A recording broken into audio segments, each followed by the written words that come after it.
बिहार में 10वीं बार मुख्यमंत्री के तौर पर नीतीश कुमार ने शपथ ली है। इनके साथ 26 और मंत्रियों ने शपथ लिया है। इसमें सबसे ज्यादा सुर्खियों में छाए हुए सबसे आखिर में शपथ लेने वाले दीपक प्रकाश जींस और शर्ट पहन के ही शपथ लेने आए थे।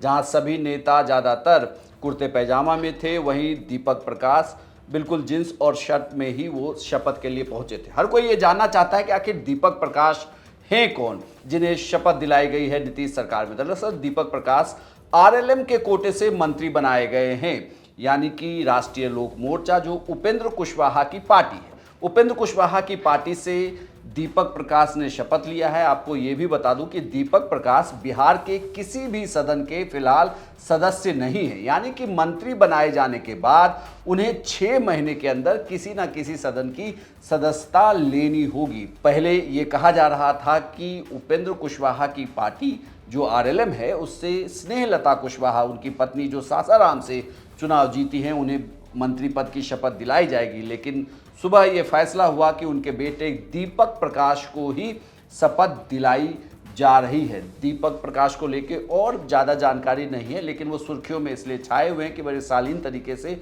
उन्होंने शपथ लिया। शपथ से पहले उन्होंने मीडिया से बातचीत भी की थी। ये जो प्रचंड जीत हुई उस पर क्या बोलेंगे? आपको ये भी बता दूं कि उपेंद्र कुशवाहा की पार्टी एनडीए की सहयोगी है। उनकी पार्टी से एक सदस्य को मंत्री पद की शपथ दिलाई गई और दीपक प्रकाश मंत्री बनाए गए। अगर आप उपेंद्र कुशवाहा के परिवार की बात करें तो उपेंद्र कुशवाहा खुद आरएलएम के कोटे से राज्यसभा में हैं।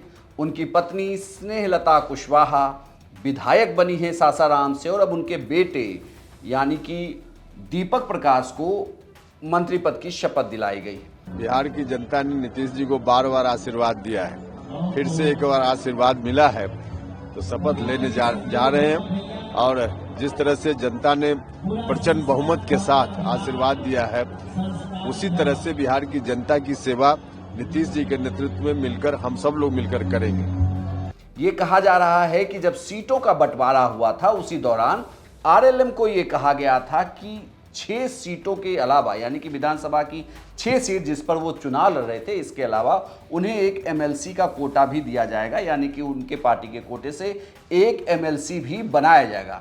यही कहा जा रहा है कि 6 महीने के अंदर दीपक प्रकाश को एमएलसी बनाया जाएगा। नियम भी ये कहता है कि अगर आप मंत्री पद की शपथ ले रहे हैं तो बिहार के दोनों सदनों में से किसी एक सदन का 6 महीने के अंदर आपको सदस्य बनना पड़ता है। अब दीपक प्रकाश विधान परिषद के सदस्य होंगे। फिलहाल उन्हें मंत्री पद की शपथ दिलाई गई है और वो अपने जिस शालीन तरीके से उन्होंने शपथ लिया है, इसे लेकर वो काफ़ी चर्चा में है। आपको यह जानकारी कैसी लगी हमें कमेंट बॉक्स में लिखकर बताएं, और बिहार की तमाम खबरों के लिए आप देखते रहिए सिर्फ बिहार तक।